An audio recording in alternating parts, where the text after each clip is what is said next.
I'm Danielle Najarian, and we are at the Scares That Care charity weekend. I have the pleasure of sitting down here next to CJ Graham, one of my childhood idols when I was growing up. CJ, tell me about your journey on Friday the 13th. It's very interesting. A lot of people ask me how I got the part and what I did to get to be an acting and stunt, but I truly am the Cinderella story. I'd never done any acting, never done any stunt work, and was basically plucked off the sidewalk to do the stunts and the acting behind the Jason character. A lot of the stunt people that I had the pleasure of working with took care of me, kept me alive, so to speak. My stunt coordinator, Michael Nomad, and I was very fortunate that, you know, Tom McLaughlin, the director-writer of Part 6, and Frank Mancuso Jr. of Paramount Studios selected, when I say an unknown, really an unknown. You're not unknown now. No, you know, and 30 years later, and it's become such an iconic role worldwide with the hockey mask. I mean, you could have never written this script. And then I've had the pleasure of meeting a lot of wonderful people along the way and working some of the conventions. You know, Kane Hodder's done 7, 8, 9, 10, been a great ambassador of the franchise out there every weekend, selling the product for, 20 years now. It's just been an amazing trip. Very blessed to be here. You are very blessed. And so tell me, what was your favorite Friday the 13th movie to work on? Well, if I have to lie, I'd say it's Part 7, but in reality, it was Part 6. Okay. I'm very favorable towards the one I did, but for several reasons. I think the iconic version, right in the middle of the series, had a good, powerful figure to it. I was blessed that you've got a rock and roll iconic figure like Alice Cooper did the music. Yeah. There was some humor in it. There was no nudity in Part 6. Wow, and the character really blossomed as the principal in the film, where there were the counselors, but Jason had really taken on its own demeanor and really was the best when it came to stepping forward in the series. Wow, interesting. Huh. Very interesting to hear you say that and hear you share that. You seem like a very deep individual. What was it that made you like accept this and say, I'm going to run with it and I'm going to take on this position and go with it? Well, at the time I was running a nightclub in Los Angeles, and the opportunity came up, and when I took it, it was just more like, it wasn't a dream, it was just more like something to do that was fun. My intent was to not do a Jason or any acting or like I did Hell Cop and Highway to Hell, but when it was dropped in my lap, you know, I know not to turn down something. I took it, I ran with it. Again, looking at the stunts, breathing off regulators 20 feet underwater for the underwater scenes, being set on fire, going through doors, having cables hooked up to me, being shot and jerked back, at the time seemed like a no-brainer, big deal. Now looking back, but again, Michael Nomad, my stunt coordinator, he kept me in one piece. He made sure I didn't get hurt. And he walked me through all of these stunts prior to me doing the stunts, gave me some insight from his experience and career of what I'd feel. So looking back, you know, I believe with the exception of Ari, who was maybe 9, 10, 12 years old when he did Jason, I believe I've been told by many that I was the youngest Jason. I was in my late 20s.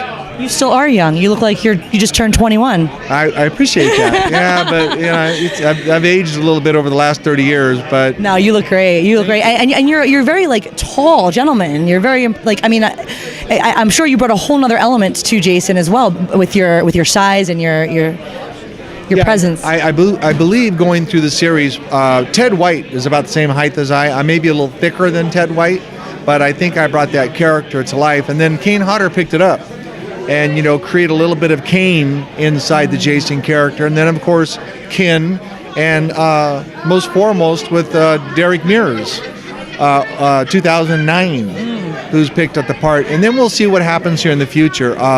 Platinum Dunes, I believe, is the production company that was considering doing it this year in 2017. Oh, wow. That's been put on hold. Of course, I'm assuming it's a business decision. But once they relaunch that platform of Jason again, it'll be interesting to see where the character goes. Are you going to work on it? You know, I've been asked that question. I would not turn down an opportunity. I would look at the script, and quite honestly, it wouldn't be about the money I'll go on record. I'd probably step into the role for $1 because it's been such an iconic image over the years. However, if I couldn't deliver to the product as it should be delivered, I wouldn't do it. I love your honesty. Not because I wouldn't be honored, but if I can't give the fans and the script what it needs as a Jason, I'd say give it to the right person that can carry that torch. That's amazing. You really are as cool as I sensed you were. I was watching you on the panel, for the Friday the 13th panel, and you were phenomenal. I mean, you were just your improvisation skills, your wit, your comebacks. You're hilarious. Do you do any comedy?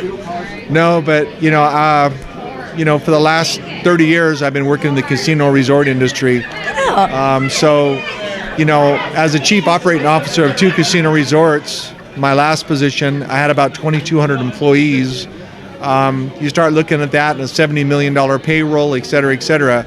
You better be witty, fast. You better be statistical, fast. You better think methodically, fast. Have a tough skin. Tough skin, very much so. Where are you, in Vegas? Well, I was in Agua Caliente Resort and Spa Resort, both in the Coachella Valley, Palm Springs and Rancho Mirage for the last 4 years. There. Awesome. Oh my gosh. Okay. Prior to that, Northern California, running the resort, and then prior to that, I worked at the Palms in Las Vegas. I opened the Hard Rock in Las Vegas, and I also worked for Steve Wynn. The Hard Rock was my first hotel I ever went to when I graduated college. Love it there, and I love the Wynn. Oh, yeah. I mean, and like I said, I was Steve Wynn. I also worked for Caesars Entertainment.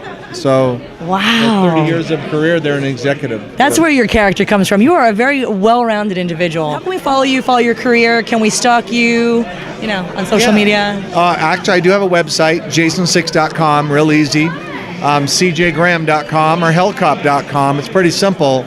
And it'll put you right through a contact information and or website with different products that can be purchased that I'll sign and get back to you. So I have the opportunity occasionally to do these conventions and meet the fans as we're doing for this show. And this one, again, Scares That Care, is a good, environmental, social function that's for cancer victims, burn victims, and just people that can't really afford to take care of themselves as a result of a tragedy. Yeah. So all the celebrities that are here are contributing to that and being part of it. And I hope it's successful. They've been doing this for a few years, and it's my first time. Oh, wow. I'm very honored to be here and appreciative. Welcome to the family. Thank you. Welcome to the family that cares. Thank you. One more question I have for you, and I was dying to ask you this question when we were on stage. Right here on your arm, what does that stand for? So these are Chinese zodiac symbols. Can you show it? Oh, you got it? Oh, there you go. Okay. And I'm the rooster, which is the year of the rooster, 57 when I was born, 1957. So this year is the year of the rooster. So these are zodiac signs from my wife, my children, and me. Oh my gosh. So, I like the placement too. That was awesome. So, I mean, this is something unique, but if you really want to get a tattoo and you want to have a really inside script, I'll show you my back. Can we see that? That would be awesome. Can we do that? I'm saying, because when you see it, and those of you that will relate to it, thank you.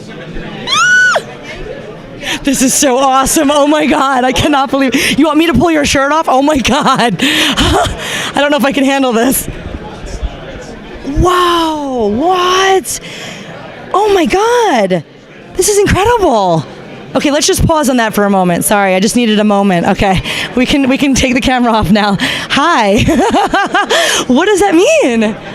So anybody that's been in the military knows that when you lose a fellow soldier, you take the M16, the AR-15, you put it in the ground with the boots and the helmet. And as you can see, mine's more the Vietnam era because I was in the military in 1974. So I made contact with both the Vietnam era and the Cold War era. In today's world, they do the AR-15. In my world, they did the M16. So that represents soldiers that we lost. Love it. I love it. That is awesome. So these are nice, but this is real. You're incredible, you know that? I've never really been very speechless in front of this camera here doing these interview things, but CJ, thank you so much for meeting with us and chatting with us and taking the time to share your journey. Thank you. I wish you all the best. Thank you so much. You're welcome. Great to see everybody. Thank you guys, and we will see you in the next interview.